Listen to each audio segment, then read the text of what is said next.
好，各位晚上好，我是董买。这一视频来跟大家聊一聊我买的这台迪卡侬 GCR 的刮车啊。为啥买刮车？刮车呢又叫砾石公路车，它相比山地车呢拥有更好的公路通行能力。那相比于公路车呢，它的坐姿也会更加舒服，也有着更好的通过性，算是两者之间的一个产品吧。那我买的呢是迪卡侬的 GCR 碳纤维的车架，然后它属于一个耐力型的刮车。我买的时候售价呢是19999，结果我骑了1个月啊，其实还差几天啊，变成了16999，降了3000块钱啊。价格保护呢一般也就是2周内有效，你看我这骑不到1个月血亏3000。不过这台车我刚拿到的时候，我当时拍了几张照片，车的名牌呢是2023年，去年生产的。我就知道今年都已经9月份了，对吧？这个车一定会降价，这个库存可太可怕了。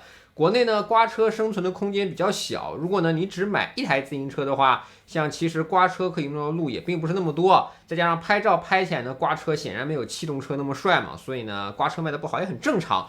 我呢是在闪电的鲁贝和迪卡侬之间选择的。那我为什么没有选闪电呢？第一个呢是闪电有电变的版本呢要24999，电变呢还是 Apex， 那比迪卡侬这个 Rival 呢要低一个档次。第二个呢，就是迪卡侬在中国遍布的网点，而且我在上海态度呢是真的好。虽然有同学说什么去迪卡侬修车要碰一些运气，但是如果你是个小白，遇到的都是一些简单问题，我觉得也没啥运气不运气的。迪卡侬的 workshop， 他们的人修车客气，然后有什么问题帮你搞定，我觉得服务真的是挺好的，所以呢，最终我就选了迪卡侬了。来聊一聊车的参数吧。那碳纤维的车架嘛，然后我1.73米，胯高呢81.5，选的是 M 的车架。M 车架呢自重是1058克，前后呢都是统轴，配备的变速呢是12速的 Rival， 前面呢是单盘38齿，后面呢是10到44齿的12速。你看刮车这个齿比啊，后轮的盘可以到44速，你看这个爬起坡来真的是很爽啊。需要提醒的是呢，刮车有个向外翻的把，那我 M 号呢中对中都有42厘米了，那如果是下把位的话更加夸张哦。如果你跟我一样这种肩宽不是特别宽的，不是很健硕的，可能都驾驭不了。我呢自己是在飞行之后换了大10的38厘米的分体把，那骑行起来呢自然是更为顺畅的。同样还需要提醒的是 M 号的曲柄呢是172.5厘米。这个适不适合呢？需要你一定的经验，或者你干脆就去飞听一下。SRAM 的曲柄呢，在闲鱼上比较好买，但是呢 ，Rival 不是很好买啊。一般呢，他们卖的都是 Force 啊，都是 Red 啊。对，作为过来人呢，我再给你一个经验啊，哪儿都没有的。这个车的曲柄 DUB 接口没问题，但是你要买 Wide 加宽版本的。别问我为什么知道的啊，迪卡侬的页面不会告诉你的，一定要买 Wide 版本的。你不管你曲柄多长，你都要买中轴那个 DUB 的轴 Wide 版本的。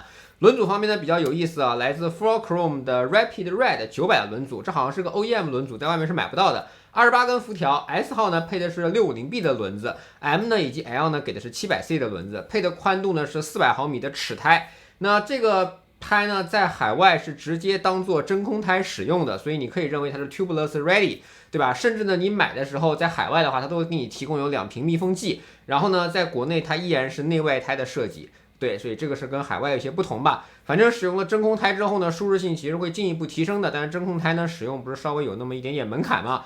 然后车呢本身 Clearance 支持42厘米宽的轮胎哦，42厘米可真宽啊！给大家稍微举一下例子啊，一般公路车呢用25或者是28，这个直接呢就上了40毫米。这个40毫米的胎，就是去哪儿都是有如履平地的感觉啊。你要说有什么缺点的话，这套轮组自重就超过了1.9千克，整车的重量 M 号也来到9.1千克啊。我个人呢其实没有什么轻量化的追求，很多人呢买这个车之后呢会去换轮组啊、换轮胎，我用下来呢觉得没啥必要，其实可以不动，而且呢这一组花鼓在没有动力的时候是真的特别安静啊，特别适合一个人逛大街。我个人呢非常不喜欢特别吵的花鼓，比如说DT Swiss 啊，那个花鼓真的太吵了。为了那个花鼓不吵，我每次骑参勇的时候都得一直不停的蹬，只要我一停，那个后轮真的太吵，都可以当铃铛使用。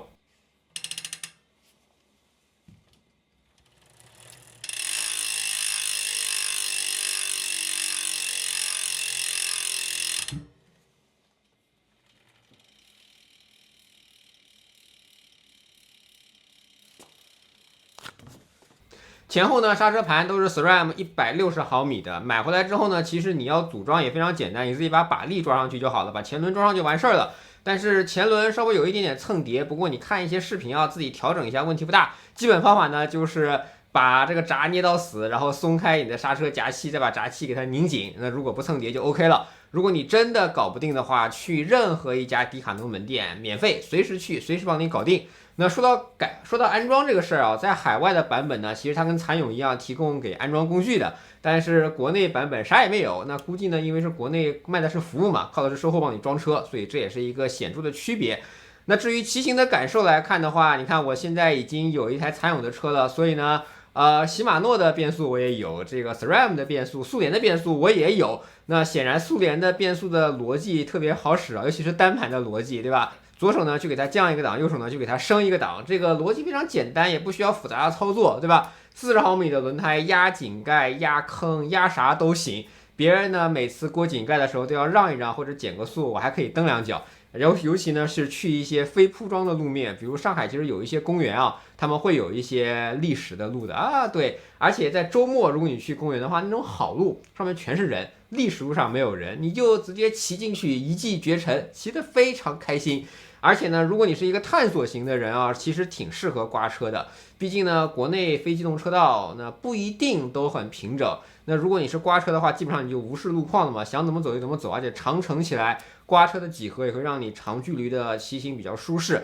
我自己呢，骑着这个车去千岛湖，千岛湖的路况非常好。但是即使是这样，只要你不是那么追求的速度，骑起来真的挺开心的，特别适合探索世界。我这个车呢，反正 M 号适合我，然后我自己也是一个舒适取向。你看我的前后几乎落差都不很大，反正骑100公里也不累。车呀，这个东西反正就是符合你自己的预算，然后呢不操心，这点挺重要的。而且最关键一点是，买一台车要让你每天都骑，对，每天都能骑，骑出去不要有负担。有的人呢为了追求好看，巨大的落差，然后对吧，买一些 STR 值非常激进的车，我觉得可能会失去这条运动的意义。我自己骑车呢，一个月差不多也能骑个500-600公里，反正多肯定是不算多，但是我各个城市都去，尤其是最近不是去千岛湖试驾乐道嘛，对吧？再放在乐道的后面也很方便，所以去哪儿4+2也都容易起来了之后，我觉得骑车可以大大的拓展你的半径，而且很多汽车到不了的地方，自行车可以到。有一些公路车骑起来比较困难的地方，刮车无视一切。也许这才是刮车的意义啊！虽然国内刮车卖的并不好，但是如果你想明白这一点，我觉得人生的第一台公路车也许是刮车会比较合适吧。好了，以上就是懂买买关于迪卡侬 GCR 啊，除了亏了3000让我稍微有点不开心之外，但其他每一样都很开心。那希望你能喜欢，如果对我视频感兴趣，不要忘记评论上订阅懂买买，买买在头条、B 站、微博以及 YouTube 都有自己的账号。我们下期再见，拜拜。